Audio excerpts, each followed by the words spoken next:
काय फाजीलपणा आहे ग? तू कशी काय राजनची मुलगी? नाही आता तू जे काही बोलशील ते आम्ही खरं मानायचं. हा बरं चल ठीक आहे. जरी तू राजनची मुलगी असतीस तरी तुला यायला इथे उशीर झालेला आहे.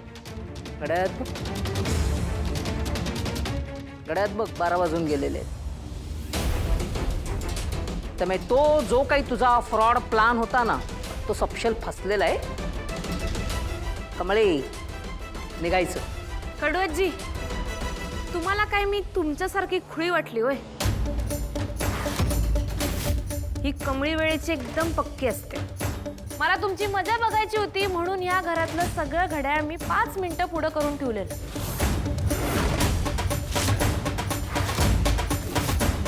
दुसऱ्याचं वाईट करून तुम्हाला कसा आनंद होतो आणि मग त्या आनंदावरती मी पाणी फेरल्यावरती तुमची ही सुकलेली तोंड बघायची होती हो मला. आता कळलं का माझी ताकद आणि माझी पॉवर? हे कसं शक्य आहे? छोटी आई, अगं असं काय करायलास? तुझ्याकडे फोन आहे की नाही? बघ बघ किती वाजलेत बघ. बघ बघ बघ.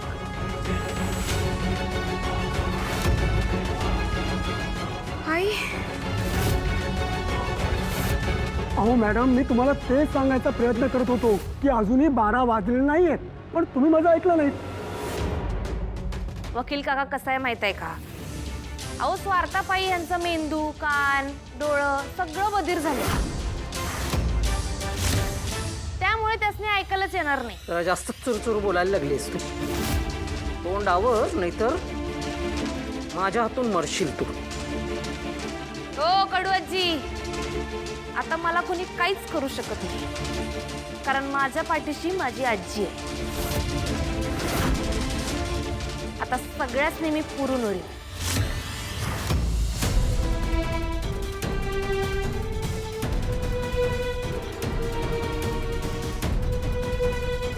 सावकाश.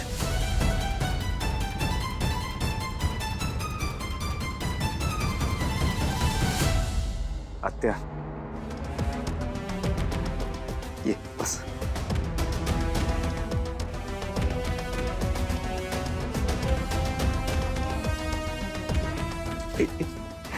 आई आई बघ ना, तुझी नात आली आहे. आपली कमळीच तुझी मोठी नात आहे आई. हो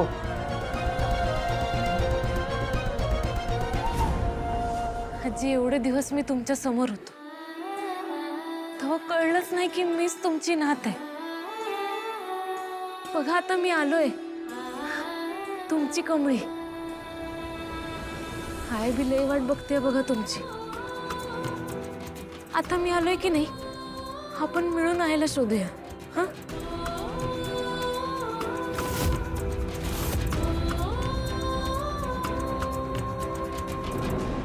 माझी मोठी मुलगी परत आली आहे.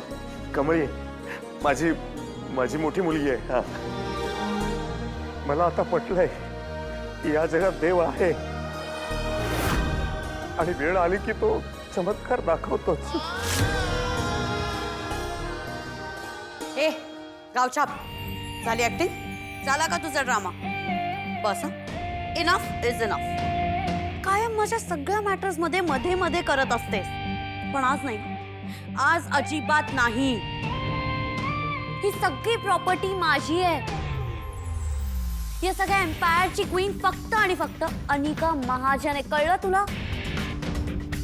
आज कोणीही मध्ये आलं ना त्याला मी सोडणार नाही. आणि तू तर उठ, चल उठ. चिवचिवाट. मी कमळी राजन महाजन. या घरात जर राहायचं असेल की नाही तर तोंड गप करायचं, मान खाली घालायची आणि शिस्तात राहायचं.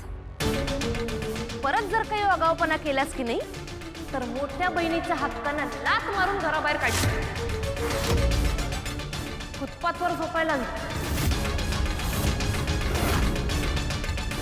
मी या प्रॉपर्टीची मालकी नाही आणि आता कुणी बी मला अडवू शकत नाही.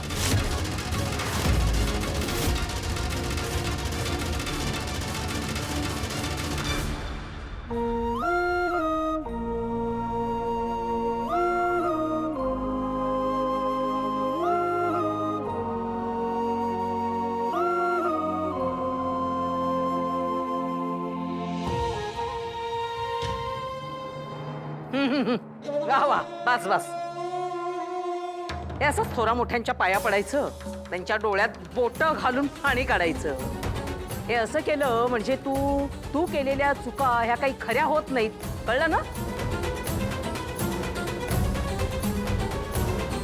कसं आहे कळलं? राणी आजी, या गावछापशी बोलण्यात काही अर्थ आहे का? तिची तर कायम नजर माझ्या सगळ्या गोष्टींवर असते. आणि आज तर काय म्हणे माझी स्टेप सिस्टर बनून आली आहे. लायर. अगं ही लोक अशीच असतात. यांना सगळं फुकटचं खायला आवडतं. एखादा धनिक पाहायचा आणि त्याचा भावनिक आधार घेऊन त्याला लुबाडायचं. आणि काय ग, तू खरंच जर माझ्या वहिनीची मोठी नात असशील तर तुझ्याकडे त्याचा काही पुरावा आहे का? आहे का तू कोणी पंतप्रधान आहेस आणि तू जे म्हणशील तेच खरं असे? आहे की पुरावा? माझी आईच सगळ्यात मोठा पुरावा आहे. माझी आई गौरी राजन बाबांना भेटायला येत होती तेव्हा तिचा ऍक्सिडेंट झाला. तिला कुणीतरी हॉस्पिटलमध्ये नेलं. तिथं तिच्यावर हल्ला झाला. तिथनं ती पळून आली. मी आणि ती भेटणार होतो पण आमची गाठच पडली नाही. मग काय, कुणीतरी सगळीकडे पसरवलं की आम्ही दोघं मेलो म्हणून. मग तेच सांगायला आत्ता आलोय की मी जिवंत आहे. यशी सत्यनारायणाची कथा सांगितल्यासारखं सांगितलंस म्हणजे हा काही पुरावा होत नाही. तू राजन आणि गौरी यांची मुलगी आहेस याचा काही ठोस पुरावा आहे तुझ्याकडे? वाटलंच होतं असं म्हणणार तुम्ही. त्याचा बी पुरावा आहे माझ्याकडं. स्केच आर्टिस्ट भेटला होता मला. त्यानं मला माझं स्केच दिलं आणि म्हणाला ह्या घरची मोठी नात तूच आहेस.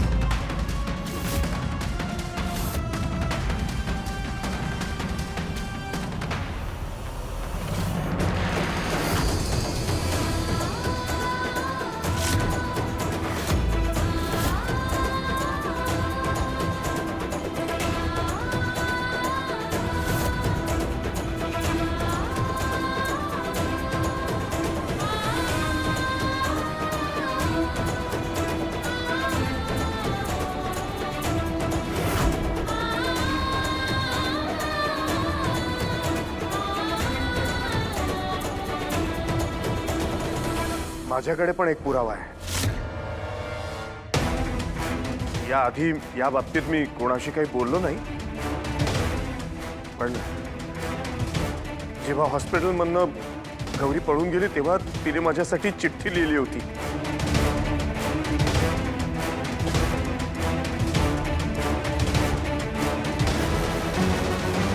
जी सुदैवानं माझ्याच हातात पडली.